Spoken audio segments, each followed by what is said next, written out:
नमस्कार विद्यार्थी मित्रांनो, एक्झाम क्रॅकर करंट अफेअर्स या यूट्यूब चॅनलवरती तुम्हा सर्वांचं स्वागत आहे। आज आपण बघणार आहोत 31 ऑक्टोबर 2025चे चालू घडामोडीतले टॉप 10 महत्त्वाचे प्रश्न, जे सर्व प्रकारच्या स्पर्धात्मक परीक्षांसाठी तुम्हाला उपयुक्त ठरतील। चला तर मग व्हिडिओला सुरुवात करूया। सगळ्यात आधी बघूया काल विचारलेला खास प्रश्न, आणि तो प्रश्न आहे, दक्षिण कोरियाने अमेरिकेचे राष्ट्राध्यक्ष डोनाल्ड ट्रम्प यांना कोणता सर्वोच्च राष्ट्रीय सन्मान प्रदान केला? याचं योग्य उत्तर आहे पर्याय क्रमांक बी, म्हणजेच grand order of Mugunghwa. Donald Trump यांना दक्षिण कोरियाचा सर्वोच्च नागरी सन्मान ग्रँड ऑर्डर ऑफ मुगुनवा प्रदान करण्यात आला आहे। हा सन्मान त्यांना कोरियन द्वीपकल्पावर शांतता आणि सहकार्य प्रस्थापित करण्यासाठी केलेल्या प्रयत्नांबद्दल देण्यात आला असून ते हा पुरस्कार प्राप्त करणारे पहिले अमेरिकन राष्ट्राध्यक्ष ठरले आहेत। या समारंभादरम्यान ट्रम्प यांना प्राचीन सिला राजवंशाच्या सुवर्ण मुकुटाची प्रतिकृती देखील भेट देण्यात आली। आता बघूया आपले आजचे टॉप 10 महत्त्वाचे प्रश्न।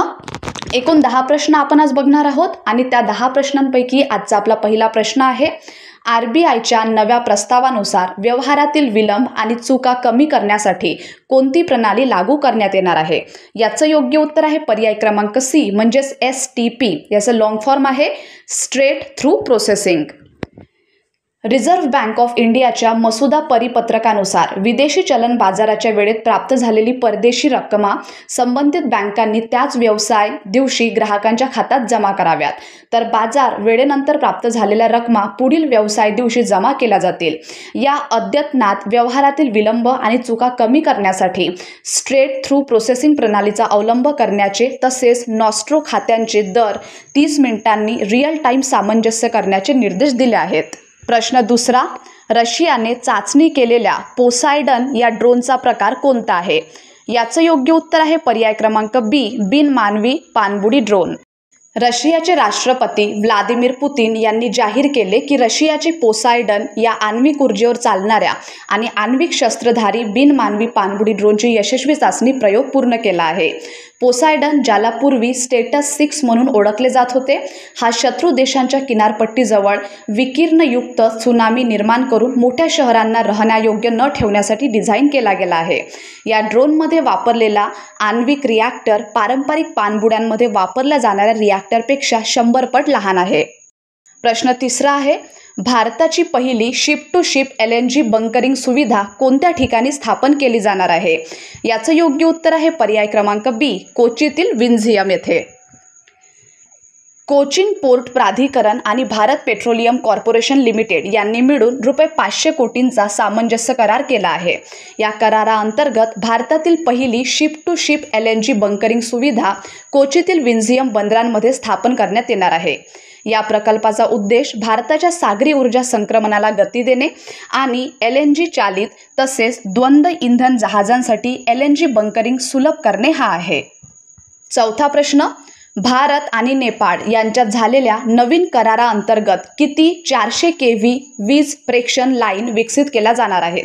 चौथ्या प्रश्नाचं योग्य उत्तर आहे पर्याय क्रमांक बी, 2। भारत आणि नेपाळ यांनी 2 महत्त्वपूर्ण ऊर्जा करारांवर स्वाक्षऱ्या केल्या आहेत। हे करार पॉवर ग्रिड कॉर्पोरेशन भारत आणि नेपाळ इलेक्ट्रिसिटी ऑथॉरिटी NEA यांच्यात झाले आहेत। या कराराअंतर्गत 400 kV क्षमतेच्या 2 आंतरदेशीय वीज प्रेषण लाईन, म्हणजेच क्रॉस बॉर्डर ट्रान्समिशन लाईन्स विकसित केल्या जाणार आहेत। नवीन वीज वाहिन्या इनरुवा नेपाळ, न्यू पूर्णिया भारत आणि लमकी और डोडोधारा नेपाळ, बरेली भारत या ठिकाणांना जोडतील। पाचवा प्रश्न, भारताच्या म्युच्युअल फंड शुल्क संरचनेत बदल सुचवणारे परामर्शपत्र कोणी प्रसिद्ध केले? याचं योग्य उत्तर आहे पर्याय क्रमांक बी, भारतीय सिक्युरिटीज अँड एक्सचेंज बोर्ड, म्हणजे सेबी। भारतीय सिक्युरिटीज अँड एक्सचेंज बोर्डने भारतीय म्युच्युअल फंडाच्या शुल्क संरचनेत मोठे बदल करण्याच्या प्रस्तावासह एक परामर्शपत्र प्रसिद्ध केले आहे। या बदलांचा उद्देश स्पष्टता, पारदर्शकता, न्यायव्यवहार आणि गुंतवणूकदार संरक्षण सुनिश्चित करणे हा आहे। मुख्य प्रस्तावांमध्ये पुढील गोष्टींचा समावेश आहे। पहिला, कर आणि सरकारी आकारणी यांना टोटल एक्सपेन्स रेशो मधून वगळून त्या स्वतंत्रपणे गुंतवणूकदारांकडून आकारण्याचा प्रस्ताव. दुसरा आहे AMC म्हणजे ॲसेट मॅनेजमेंट कंपनीजसाठी AUM म्हणजेच ॲसेट्स अंडर मॅनेजमेंटवर असलेला अतिरिक्त 5 बेसिस पॉईंट्स खर्च रद्द करण्याचा प्रस्ताव. तसेच इतर अनेक सुधारणा प्रस्तावित करण्यात आल्या आहेत. पुढला प्रश्न आहे 2027 पासून 1 लाख स्वयंचलित रोबो टॅक्सी तैनात करण्यासाठी उबरने कोणासोबत भागीदारी केली आहे. तर प्रश्न 6व्याचं योग्य उत्तर आहे पर्याय C NVIDIA. उबरने NVIDIA सोबत एक धोरणात्मक भागीदारी म्हणजे स्ट्रॅटेजिक पार्टनरशिप जाहीर केली आहे. या भागीदारी अंतर्गत 2027 पासून 1 लाख स्वयंचलित रोबो टॅक्सी तैनात करण्यात येणार आहे.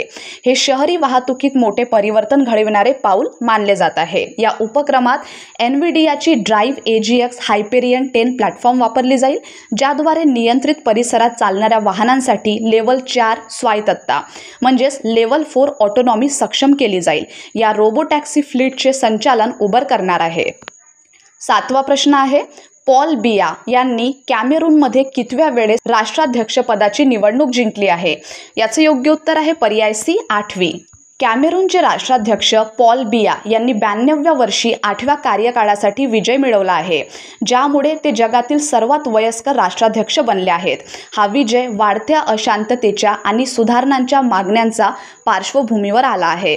पॉल बिया 1982 पासून सत्तेवर आहेत, ज्यामुळे ते आफ्रिकेतील सर्वाधिक काळ सत्तेवर असलेले नेते ठरले आहेत. त्यांचे नेतृत्व हुकुमशाही कारभार आणि राजकीय संस्थांवरील मजबूत पकड यासाठी ओळखले जाते. 8वा प्रश्न राष्ट्रपती द्रौपदी मुर्मू यांनी कोणत्या लढाऊ विमानात उड्डाण करून इतिहास रचला. याचं योग्य उत्तर आहे पर्याय B राफेल. राष्ट्रपती द्रौपदी मुर्मू यांनी अंबाला हवाई तळावरून राफेल लढाऊ विमानात उड्डाण करून इतिहास रचला असून असे करणाऱ्या त्या पहिल्या भारतीय राष्ट्रपती ठरल्या आहेत. त्या 2 भिन्न भारतीय हवाई दलाच्या लढाऊ विमानांमध्ये राफेल आणि सुखोई Su-30 MKI उड्डाण करणाऱ्या एकमेव भारतीय राष्ट्रप्रमुख आहेत. राष्ट्रपती मुर्मू यांनी सुखोई Su-30 MKI विमानात आसाममधील तेजपूर हवाई तळावरून उड्डाण केले होते. 9वा प्रश्न मुख्यमंत्री तीर्थयात्रा योजनेचा दुसरा टप्पा कोणत्या राज्यात सुरू करण्यात आला आहे. याचं योग्य उत्तर आहे पर्याय B पंजाब. मुख्यमंत्री तीर्थयात्रा योजना पंजाबमध्ये सुरू करण्यात आली असून ती गुरु तेग बहादूरजी यांच्या 350व्या शहादत वर्षाला समर्पित आहे. ही यात्रा सर्व जाती, धर्म आणि प्रदेशातील नागरिकांसाठी खुली आहे आणि 50 वर्षे व त्यावरील वयाच्या भक्तांना या यात्रेसाठी पात्रता आहे. या यात्रेदरम्यान यात्रेकरूंना अमृतसरमधील पवित्र स्थळांना भेट देता येईल, ज्यात श्री हरमंदिर साहिब, दुर्गियाना मंदिर, जालियावाला बाग आणि भगवान वाल्मिकी तीर्थस्थळ यांचा समावेश आहे. आणि आजचा आपला शेवटचा प्रश्न आहे राष्ट्रीय एकता दिन 2025 कोणत्या महान नेत्याच्या 150व्या जयंती वर्षानिमित्त साजरा केला जात आहे. तर 10व्या प्रश्नाचं योग्य उत्तर आहे पर्याय B सरदार वल्लभभाई पटेल. राष्ट्रीय एकता दिन 2025 हे वर्ष विशेष ठरतोय कारण यावर्षी सरदार वल्लभभाई पटेल यांचा 150वा जयंती वर्ष साजरा केला जात आहे. हा भव्य सोहळा एकतानगर गुजरात येथे पार पडत आहे. या कार्यक्रमात भव्य संचलन, सांस्कृतिक कार्यक्रम आणि हवाई प्रात्यक्षिके यांचा समावेश आहे. या उत्सवाचा प्रमुख संदेश आहे विविधतेत एकता, ज्यात सुरक्षा दलांचे विविध पथक, महिलांच्या सक्षमीकरणाचे सादरीकरण आणि देशातील स्थानिक प्रजातींचे दर्शन घडवले जाते. तर विद्यार्थी मित्रांनो, हे होते आपल्याचे टॉप 10 महत्त्वाचे प्रश्न. आणि आता आहे तुमच्यासाठीचा खास प्रश्न, ज्याचं उत्तर तुम्हा सर्वांना कमेंट बॉक्समध्ये द्यायचं आहे.